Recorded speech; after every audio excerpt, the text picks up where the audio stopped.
Hello everyone, welcome to my YouTube channel. In the subject of marketing management हमने last lecture में pricing से related important topics जो थे मैंने वो कवर करवा दिए हैं। तो वो ज़रूर से आप पहले वीडियो देखिएगा, इसके बाद आप इस वीडियो पे आइएगा। वो वीडियो आप यहाँ पे आई बटन आएगा, वहाँ पे जाके या फिर प्लेलिस्ट में मार्केटिंग मैनेजमेंट की प्लेलिस्ट बनाई हुई है, उसमें भी आप चेक कर सकते हैं।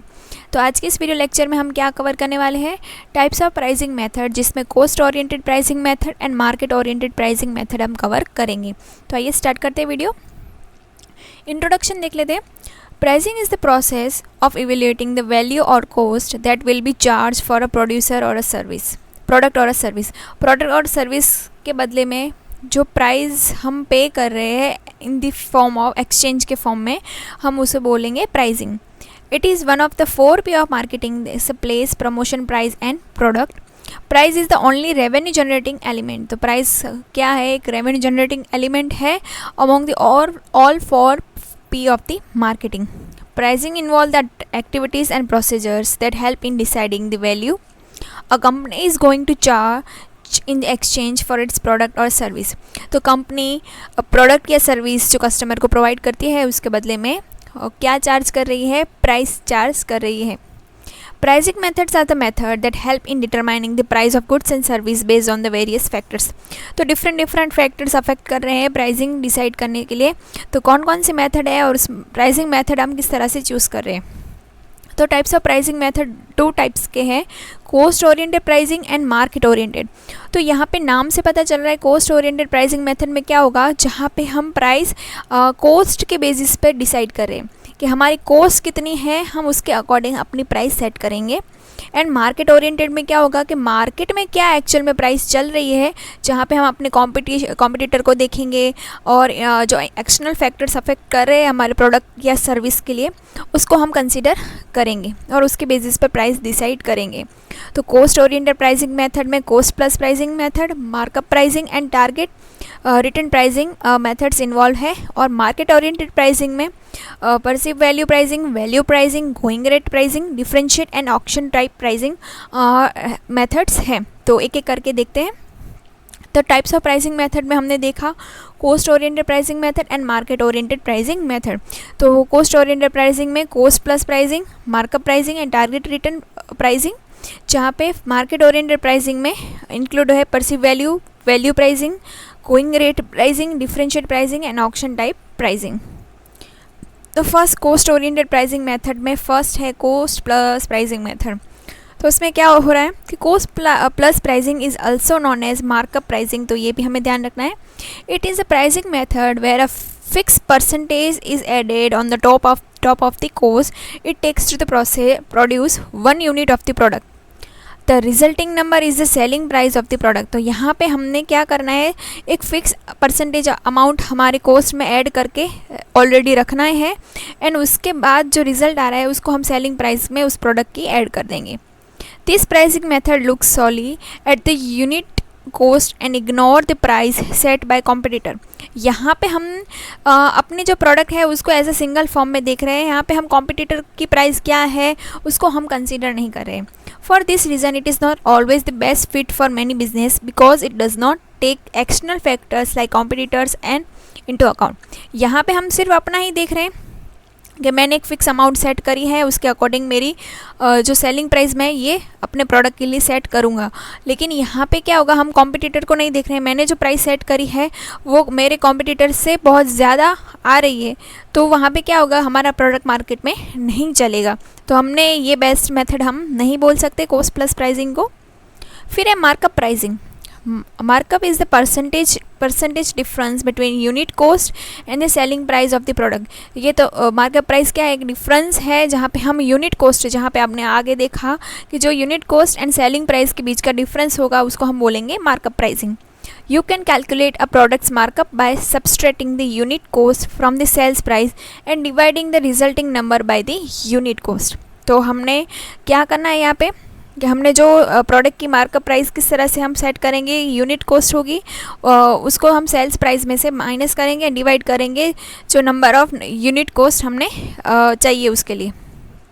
Then multiply the final result by 100 to get the markup percentage, और उसको हम 100 से मल्टीप्लाई करेंगे। हाँ, इससे हमें क्या मिलेगी, परसेंटेज फॉर्म में मार्कअप प्राइस मिलेगी। फिर है टारगेट रिटर्न प्राइसिंग, जहाँ पे target return pricing is the method under which the firm decide to set up the price of the product according to the pre specified required rate of return on the investment. जहाँ पे target हमने already set कर दिया है कि मुझे इतना return तो चाहिए, उसके अकॉर्डिंग मैंने वहाँ पे प्राइस सेट करनी है। फिर नेक्स्ट है मार्केट ओरिएंटेड प्राइसिंग मेथड। तो यहाँ पे फर्स्ट है परसीव वैल्यू प्राइसिंग, जहाँ पे under this pricing method the manufacturer undertake the customers perception of the goods and service. यहाँ पे कस्टमर की परसेप्शन ऑलरेडी जो वैल्यू उसकी माइंड में सेट है उसको कंसिडर करी जाती है। तो customers expectation of the price of the product play an important role in deciding the price of the product. जैसे कि क्या होगा, जैसे कि यहाँ पे हमने एग्जाम्पल लिया कि Starbucks charge high price for its coffee as compare to the other coffee brands, relying on the perception of the unique coffee experience and ambition। तो यहाँ पे लोग हैं वो ब्रांड के पीछे जा रहे हैं, तो वहाँ पे वो हाई प्राइस देने को भी वहाँ पे रेडी है, जबकि अदर जो कॉफ़ी ब्रांड है वो इतना नहीं चार्ज कर रही है as compare to the Starbucks. तो यहाँ पे हमने ये भी देखना है कि कस्टमर का माइंडसेट किस तरह से है उस प्रोडक्ट के लिए। फिर और भी एग्जांपल है, जैसे कि ऑर्गेनिक फ्रूट प्रोडक्ट्स हैं are often price higher than the non organic food products, leveraging the perception of the healthier and the more sustainable options. यहाँ पे क्यों, क्योंकि वो बोल रहे हैं कि हम as compare to the other non organic foods product के हम ज़्यादा आपको healthier and sustainable product options provide कर रहे हैं, तो वो और ज़्यादा हाई प्राइस चार्ज कर सकते हैं। परसीव वैल्यू प्राइसिंग में क्या होगी कि हम यहाँ पे कस्टमर के परसेप्शन, उसके एक्सपेक्टेशंस को मीट कर रहे हैं, उसके अकॉर्डिंग हम प्राइस सेट कर रहे हैं। फिर है value pricing. Under this method of pricing, re-engineering is done to reduce the cost of production as well as maintaining the high-end quality. तो cost of product or service are thus low with the better quality।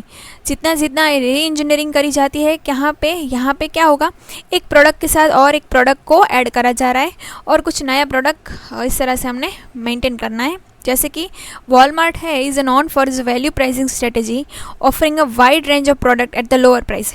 यहाँ पे Walmart क्या provide कर रही है कि wide range of varieties of the product दे रही है at the price of the lower price than many of the other competitor. This attract the budget conscious consumer who prioritise the affordability.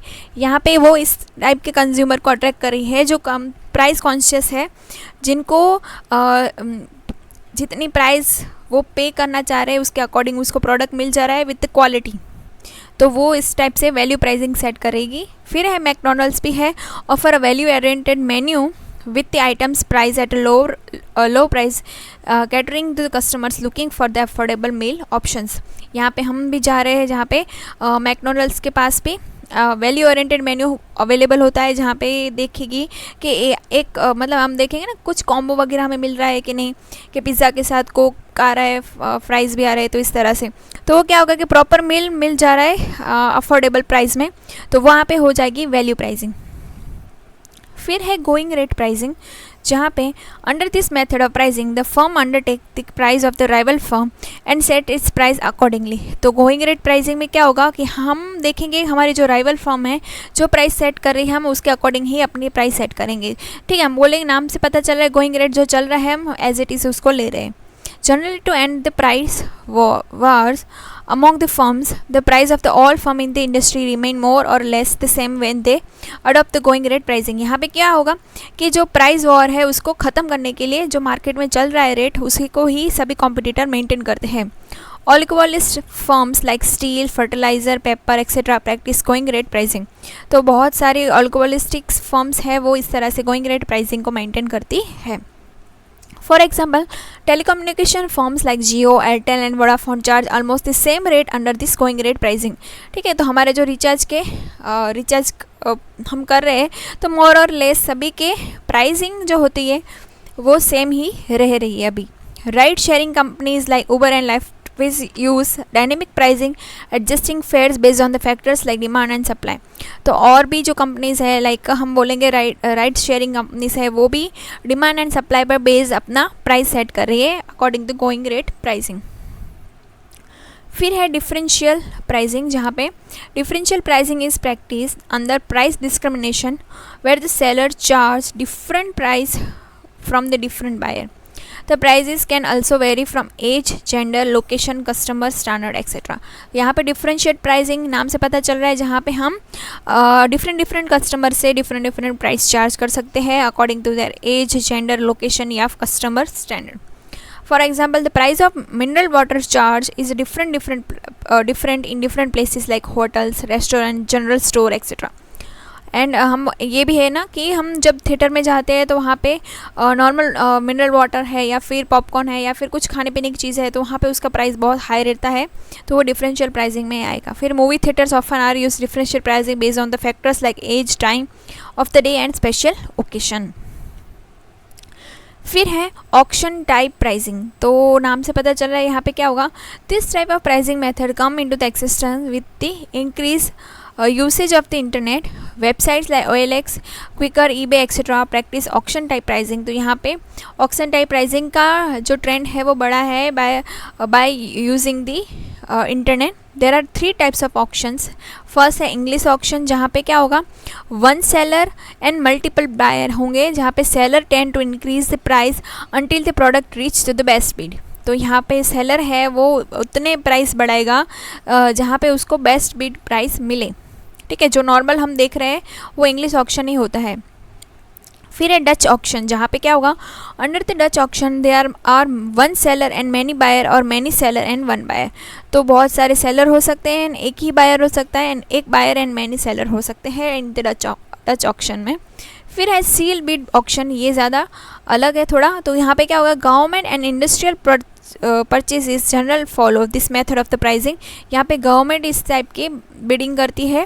Under this potential buyer communicate their prices with the suppliers only and do not disclose them to anyone else. तो यहाँ पे already जो price set करी जाती है वो किसी और को डिस्क्लोज नहीं करी जाती। तो ये हो गया सील बिड ऑक्शन। तो आई होप सो इस वीडियो से आपको हेल्प मिली होगी। Thanks for watching. और अगर आप पहली बार चैनल पे आए होंगे तो प्लीज़ ज़रूर से सब्सक्राइब कर लीजिएगा।